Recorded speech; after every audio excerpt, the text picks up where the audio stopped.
ವಿಷ್ಣು, ಮುಚ್ಚು ಬಾಯಿ.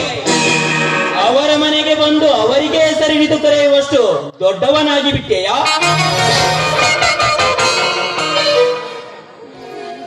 ಅಣ್ಣ, ದೊಡ್ಡವರಿಗೆ ದೊಡ್ಡತನ ಇಲ್ಲಂದ ಮೇಲೆ ಎದುರಿಗೆ ಇರುವ ಚಿಕ್ಕವರು ಕೂಡ ದೊಡ್ಡವರಾಗಲೇಬೇಕು.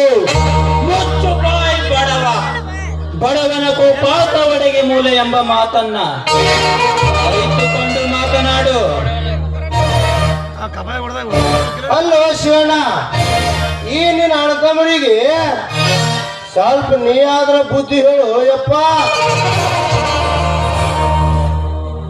ಮೈಯಾಗ ಶಕ್ತಿ ಐತಂತ ಹೇಳಿ ಆನೆ ಜೊತೆ ಆಡಮರಿ ಜಗಳಕ್ ಬಂದ್ರ ಕಾಲಾಗ ಬಿದ್ದು ಸತ್ತು ಹೋಗ್ತಾವ ಅಷ್ಟ.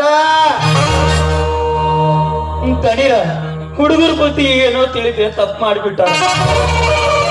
ಅವ್ರ ಪರವಾಗಿ ನಾನ್ ಕ್ಷಮೆ ಕೇಳ್ತೀನಿ.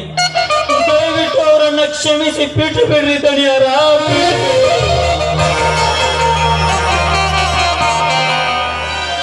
ಹಾ ನೋಡು ಶಿವು, ನಿನ್ನ ಮುಖವನ್ನು ನೋಡಿ ಇದೊಂದು ಸಾರಿ ಸುಮ್ಮನಿರುತ್ತೇನೆ.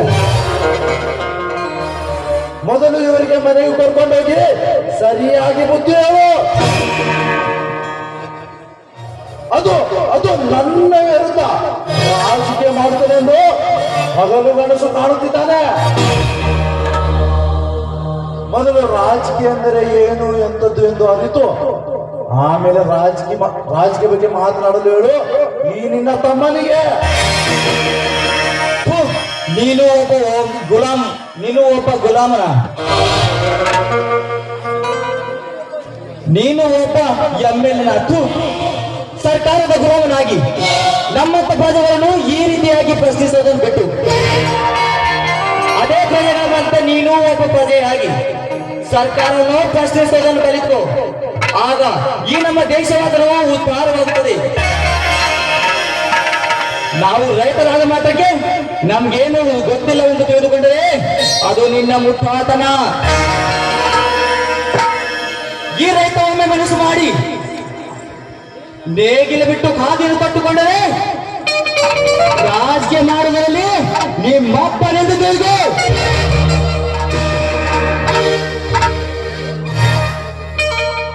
ತಿರುಗಿ ನನ್ನ ಮಗನೇ ರೈತವೆಂದು ಏಕೆ ಗಂಟಲೆ ಆಗುತ್ತಿರು ಚಿತ್ತಿರುವೆ. ನೀನು ನಿಜವಾಗ್ಲೂ ರೈತರ ರಕ್ತಕ್ಕೆ ಹುಟ್ಟಿದ್ದೇ ಮಗನೇ ಆಗಿದ್ದರೆ, ನಿನ್ನಲ್ಲಿ ರೈತರ ಎಂಬ ಕಿಚ್ಚು ಇದ್ದಿದ್ದರೆ ಆದರೆ ಅದೇ ಮುಂಬರುವ ಎಂಎಲ್ಎ ಚುನಾವಣೆಗೆ ನನ್ನ ಎದುರು ನಿಂತು ಗೆದ್ದು ತೋರಿಸುವ ಮಗನೇ. ಆಗ ಗೊತ್ತಾಗುತ್ತದೆ ಮಗನೇ ಈ ನಿನ್ನ ರೈತರ ತಾಕತ್ತು ಎಂತದ್ದೇನು. ಹುಚ್ಚವಾಯಿ ರಾಜಕೀಯದ ಕಂಟ್ರಿ ನಾಯಿ. ಸರ್ಕಾರಕ್ಕೆ ಗೊತ್ತು ಅನ್ನದಾತನ ತಾಕತ್ತು. ಇನ್ನು ಮೇಲೆ ಶುರುವಾಯ್ತೆಂದು ತಿಳಿದುಕೋ ಮಗನೇ, ನನ್ನ ನಿನ್ನ ಸೇಡಿನ ಮಹಾಯುದ್ಧ. ಇದೇ ಮುಂಬರುವ ಚುನಾವಣೆಯಲ್ಲಿ ನಿನ್ನೆದುರಿಗೆ ನಮ್ಮ ಅಣ್ಣನ್ನು ಅಖಾಡಕ್ಕೆ ಇಳಿಸಿ ಅದೇ ಯುದ್ಧದಲ್ಲಿ ನಮ್ಮ ಅಣ್ಣ ಗೆದ್ದು ಬರುವ ಹಾಗೆ ಮಾಡ್ತಿದ್ದರೆ ನಾನು ಶಿವಣ್ಣನ ತಮ್ಮ ವಿಷ್ಣುವರ್ಧನೇ ಅಲ್ಲ.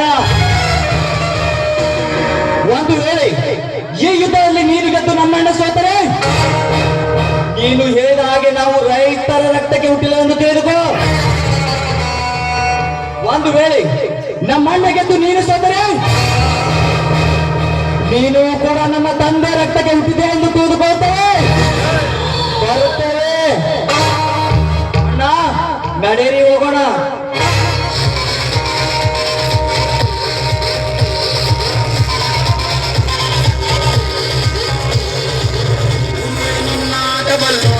ಮಿಸ್ಟರ್ ಆದಿಶೇಷ, ಮುಂದೊಂದು ದಿನ ಹೊಟ್ಟೆಗೆ ಹಿಟ್ಟಿಲ್ಲದಿದ್ದಾಗ ಗೊತ್ತಾಗುತ್ತದೆ ಈ ಅನ್ನದಾತ ತಾಕತ್ತು ಎಂತದೆ ಎಂದು. ರಾಜಕೀಯದಲ್ಲಿ ನಾನೇ ರಾಜನೆಂದು ಆಕಾರದಿಂದ ಮೆರೆಯೋದನ್ನು ಬಿಟ್ಟು ಇಡೀ ದೇಶಕ್ಕೆ ಅನ್ನ ಹಾಕುವ ಅನ್ನದಾತರಿಗೆ ಮೊದಲು ಮರ್ಯಾದೆಯನ್ನು ಕೊಡು. ಆಗ ನೀನೊಬ್ಬ ನಿಷ್ಠಾವಂತ ರಾಜಕಾರಣಿ ಎಂದು ಅಭಿಮಾನದಿಂದ ತಲೆಬಾಗುತ್ತಾರೆ.